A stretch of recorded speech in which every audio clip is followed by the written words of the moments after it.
What is going on, guys? Coach Joe here at the Lion's Den, and in this video we're going to be covering some major tips that need to be corrected if you're trying to take your deadlift to the highest potential possible. And of course, if you're new to the channel, make sure you subscribe, because if you don't, I'm going to come and find you and cut your nose off.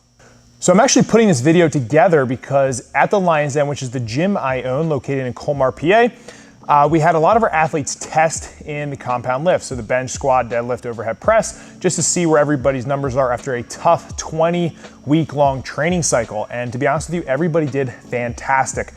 I'd probably say over 98% of the people all PR'd, but if they didn't PR, they're making a lot of other gains in other aspects of their training, whether it's their nutrition, just overall well-being, maybe it was technique-wise. So everybody had improved, which as a coach, that means a lot to me. But I wanted to put this video together for my athletes at the gym and you guys at home, because I found that a lot of the mistakes that were made, probably you guys could learn from too. And obviously I'm a little biased because I love the deadlift.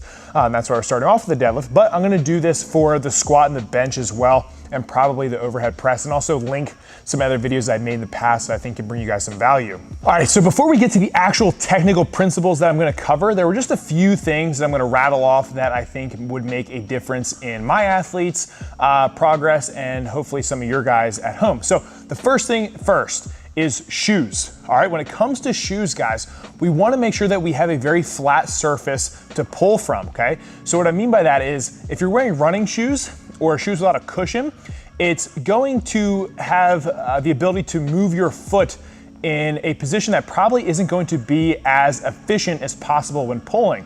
So I always suggest to wear some sort of flat shoe. We don't want to have a huge heel or a lot of cushion in the shoe. So typical shoes that people wear are going to be like Nike Metcons, Reebok Nanos. They're going to wear Chuck Taylors, maybe Vans, just something that has a nice flat bottom so that you can evenly push away with the whole part of your foot and you're staying on a nice flat surface.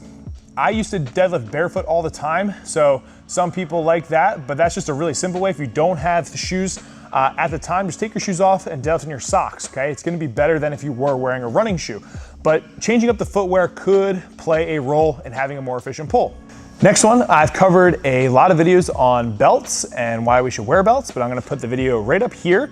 If you were trying to pull the heaviest deadlift possible, okay, at minimal requirement would say that a belt is going to help you out in that realm. So buy a belt if you can. There's tons of different belt options out there. I love Pioneer, but you guys figure out what you like. But belts are great. Watch the video above on belts and get yourself a lifting belt if you are gonna be in the lifting game for some time. All right, so the first tip actually has to do with grip, okay? So some of the athletes I saw when they were testing were using a double overhand grip, but they weren't hook gripping the bar. We do not want our grip to be our limiting factor in our pull. Now, if we go with that grip, a double overhand grip, and we're not hook gripping, that's gonna be the weakest grip. And as you guys start to pull, your hands are gonna give out, or it's just gonna start rolling out of your hand, and you're gonna drop the bar. So if you choose to do the double overhand grip, which is completely fine, try to invest in the hook grip. So with the hook grip, we basically are just gonna wrap our thumbs around the bar, and then we're going to close our fingers over top of our thumbs, and it's gonna lock the bar in to a much more secure grip when we're pulling. Now, if you don't wanna do a double overhand grip, there's the mixed grip, okay? So I did mixed grip for a long period of time. That's just gonna be one hand over, one hand under the bar. You can pick what feels more comfortable. If you wanna go right over or left over, totally up to you guys. But that is going to be another option in terms of grip that is gonna be way more efficient than just a typical double overhand grip. So that's what I recommend. The last option is just gonna be, if you wanna keep it simple, strap up, okay?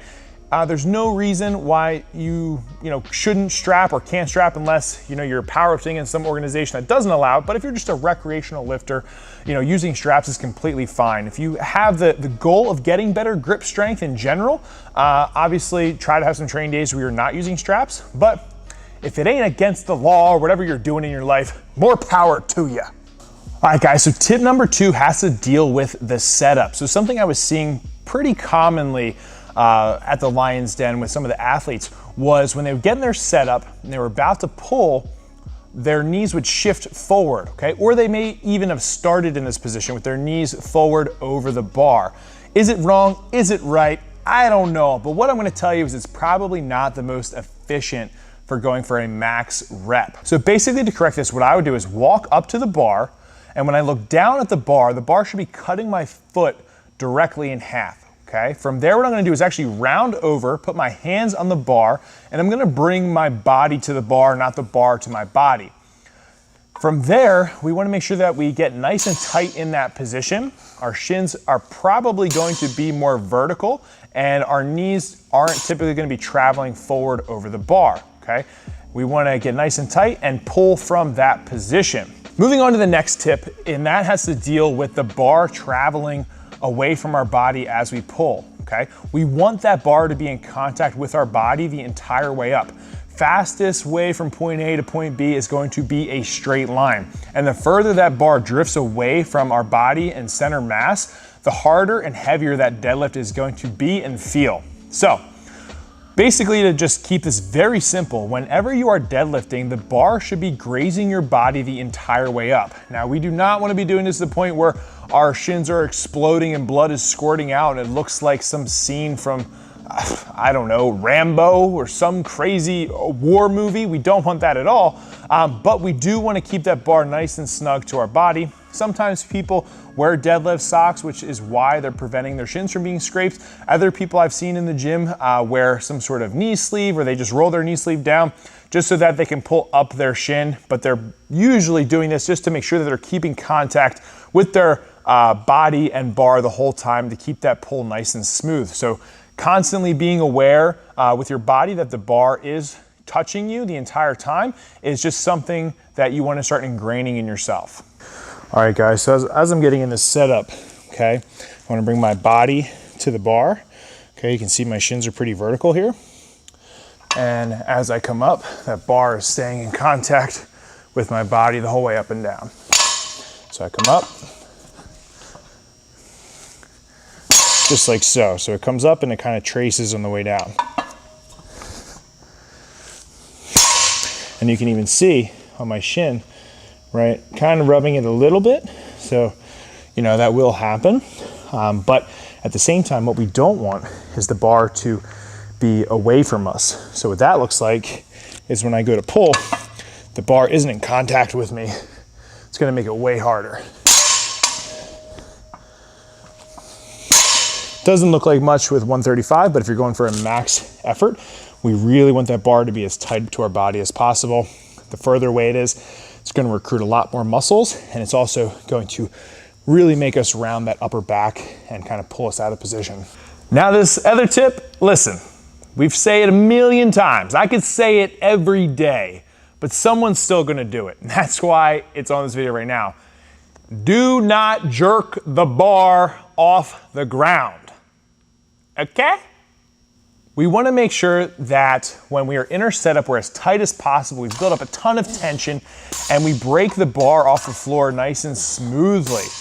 If we build up all this tension, right, and we have a nice big belly breath, and then right before we go to pull, we just jerk the bar off the ground, we basically are just destroying everything that we've just built. All right, guys, so to fix the issue of jerking the bar off the ground, basically gonna cover two little pointers here.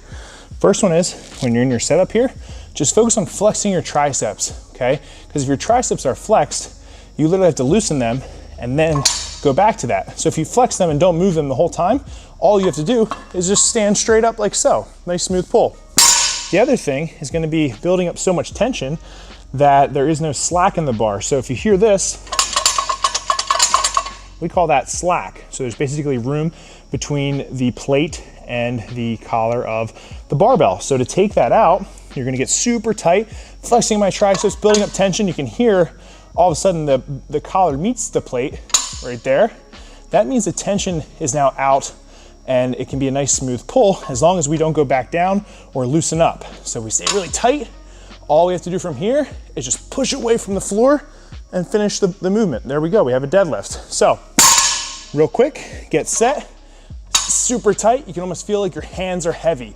Okay, before I break the bar off the ground, my hands feel the weight of the bar first, and then I go through, just like that. So that's a nice smooth pull without slack in the bar. To be honest with you, I don't know anything good that can come out of just jerking the bar violently off of the ground. Any great puller, for the most part, I think 99% of most pullers do not jerk the bar, okay? So there's something to be said with that. So that's pretty much some of the main things that I wanted to discuss in this video. Is I've put out a lot of deadlift content because I've been really working hard to improve my deadlift over the last several years. So if you just type in my name, Joey Zapmary Deadlift, you're going to get a plethora of videos with tons of tips.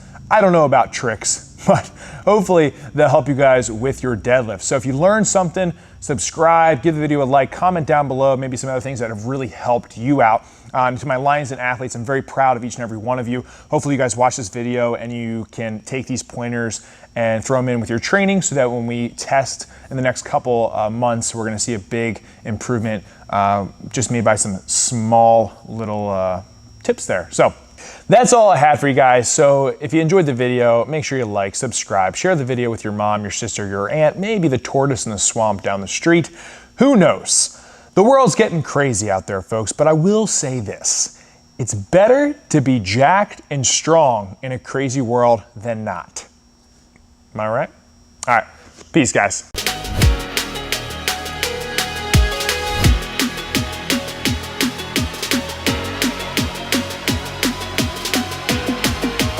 Nailed it. Nailed that one. Only took about 30 takes, Johnny boy.